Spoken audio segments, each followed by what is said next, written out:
গর্ভাবস্থায় দাঁতের যত্ন।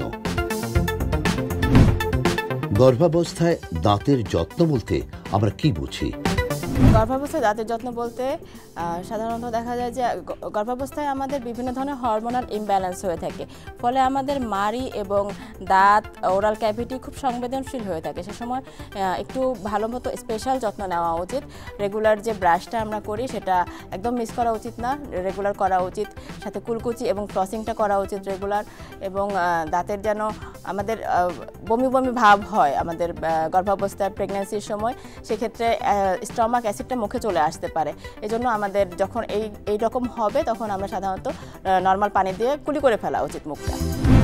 গর্ভাবস্থায় দাঁতের যত্ন কেন জরুরি? গর্ভাবস্থায় যখন আমরা দাঁতের যত্ন করব না তখন অনেক ধরনের প্রদাহ সৃষ্টি হবে। এটা সাধারণত শিশুকেও এফেক্ট করতে পারে, শুধু মায়ের নয়। গর্ভাবস্থায় যখন আমরা দাঁতের যত্ন করি না, আনট্রিটেড অবস্থায় থেকে যায়, সেটা শিশুর ক্ষেত্রেও এফেক্ট করতে পারে। এছাড়াও মায়ের বিভিন্ন ধরনের জটিলতা এবং বাচ্চা প্রিম্যাচিউর ডেলিভারি হতে পারে, লো বার্থ ওয়েট মানে কম ওজনের বাচ্চার জন্ম হতে পারে।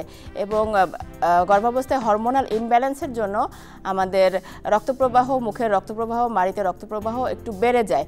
সেক্ষেত্রে দেখা যায় যে রক্তপ্রবাহিকার মাধ্যমে যে মুখের যে জীবাণুগুলো থাকে এগুলো শরীরের অন্যান্য জায়গায়ও ছড়িয়ে যেতে পারে। এই জন্য আমাদের খুবই সতর্ক থাকা উচিত গর্ভাবস্থায়। গর্ভাবস্থায় মাড়ি ফুলে গেলে বা রক্ত পড়লে কি করা উচিত? গর্ভাবস্থায় যখন হরমোনাল ইমব্যালেন্সে আমাদের মাড়ি ফুলে যায় বা রক্ত পড়ে, সেক্ষেত্রে আমাদের 2 বেলা ব্রাশ তো অবশ্যই করতে হবে নিয়ম করে। এবং যখন আমাদের দাঁতটা ক্ষয় হতে থাকে সেক্ষেত্রে আমরা কুলি করে ফেলবো মুখ। অ্যাসিড রিফ্লাক্সটা হলে, স্টমাক অ্যাসিড যখন মুখে চলে আসে বমি বমি ভাব বা বমি হওয়ার পরে, সেক্ষেত্রে আমরা সাথে সাথে ব্রাশ না করে পানি দিয়ে আগে কুলি করব, তারপরে 30 মিনিট বা 20 মিনিট বা 30 মিনিট পরে আমরা ব্রাশ করে ফেলবো মুখটা যেন ভালো থাকে। এবং যখন মাড়ি ফুলে যায়, রক্ত পড়ে বা টাচ করলেই ব্রাশিংয়ের সময় রক্ত পড়ে, এটা যেন না হয়। এই জন্য আমরা নিকটস্থ বিডিএস ডেন্টাল সার্জনের কাছে পরামর্শ নিব। এবং যখন খুবই আমরা ইনটলারেবল হয়ে যায় ব্যাপারটা, তখন আমাদের এটা খুবই জরুরি। এবং গর্ভাবস্থায় আসার পূর্বে আমরা যখন চিন্তা করি যে ঠিক আছে আমরা একটা প্ল্যানিং করছি, সেক্ষেত্রে আমাদের আগে থেকেই ডেন্টাল সার্জনের কাছে পরামর্শ নেওয়া উচিত যে আমার মুখের অবস্থাটা কেমন এখন, এবং প্রফেশনাল ক্লিনিংটা করিয়ে নেওয়া জরুরি। গর্ভাবস্থায় দাঁতের এক্স-রে বা অ্যানেস্থেসিয়া করা যায় কিনা? গর্ভাবস্থায় দাঁতের এক্স-রে অবশ্যই করা যায়। আমাদের আধুনিক যে ডিজিটাল এক্স-রে, এটার বিকিরণ ক্ষমতা খুবই কম। এজন্য এটা ডক্টর বা পেশেন্ট উভয়ের জন্যই নিরাপদ। গর্ভাবস্থায় এটা করা যায়। এটার বিকিরণ ক্ষমতা 0.005 MSV, সো এটা কোনো সমস্যা সৃষ্টি করে না।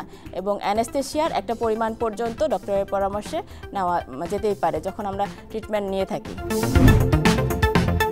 গর্ভাবস্থায় দাঁতের কি কি সমস্যা দেখা দিতে পারে?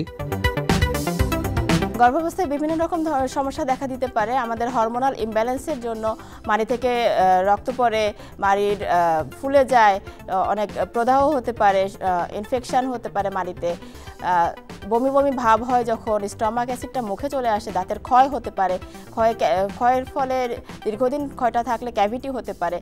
আর প্রেগন্যান্সি জিঞ্জিভাইটিস যেটাকে বলা হয় আর কি, এটা দীর্ঘদিন আনট্রিটেড অবস্থায় থাকলে তখন হচ্ছে যে আমাদের এটা পেরিওডন্টাইটিসের রূপ নিতে পারে। তারপরে আমাদের মুখে আলসার হতে পারে। আমরা গর্ভাবস্থায় অনেক স্ট্রেসে থাকি, সাধারণত স্ট্রেসের কারণে অ্যাপথাস আলসার হতে পারে। দাঁতের যখন রক্তপ্রবাহটা বেড়ে যায়, সেক্ষেত্রে আমাদের মাড়িটা অনেক নরম এবং লুজ হয়ে যায়, সেক্ষেত্রে আমাদের দাঁতটা নড়তেও পারে। এছাড়াও আরও বিভিন্ন ধরনের সমস্যা সৃষ্টি হতে পারে মুখে। গর্ভাবস্থায় দাঁতের সংক্রমণ উপেক্ষা করলে কি সমস্যা হতে পারে? গর্ভাবস্থায় দাঁতের সংক্রামক উপেক্ষা করলে সাধারণত মুখের বিভিন্ন ধরনের সমস্যা হয়ে থাকে। মাড়ির সংবেদনশীল হয়ে থাকে। আমরা যখন দেখা যায় ভিটামিন মিনারেলসের অভাব হয়ে থাকে, সাধারণত আমরা গর্ভাবস্থায় অনেক কিছু খেলে সাথে সাথে বমি হয়ে যায়, খাবারটা অ্যাবজর্ব হওয়ার সময় পায় না। সেক্ষেত্রে আমাদের যেই বেবিটা, অনাগত সন্তান, সেটা দেখা যায় যে নিউট্রিশনের ঘাটতি থেকে যায় সেক্ষেত্রে। এবং গর্ভাবস্থায় মাড়িটা ফুলে থাকে, আমরা ঠিকমতো খাবারটা চিবিয়ে খাবো সেটাও অবস্থাতেও থাকে না। এছাড়াও আরও দেখা যায় যে দাঁত ক্ষয় হয়ে থাকে।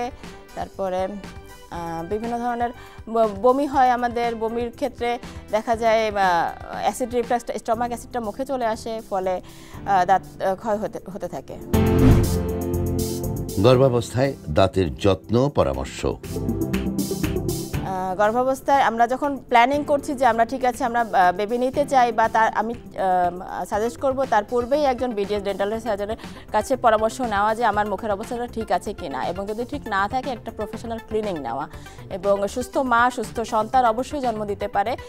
সেক্ষেত্রে আমাদের বাচ্চা যেন সুস্থ থাকে, এই জন্য আমাদের ভিটামিন এবং মিনারেল সমৃদ্ধ খাবার, iron, folic acid, calcium, vitamin C এই সমৃদ্ধ খাবার খাওয়া উচিত। এবং নিয়মিত 2 বেলা দাঁত ব্রাশ তো অবশ্যই করতে হবে, সাথে ফ্লসিং এবং খাবার। আমরা গর্ভাবস্থায় দেখা যায় যে ঘন ঘন অনেক খাবার খেয়ে থাকি, স্ন্যাক্স খেয়ে থাকি, এবং খাবার খাওয়ার পরে আমরা মুখটা কুলকুচি করে ফেলবো, এটা খুবই জরুরি।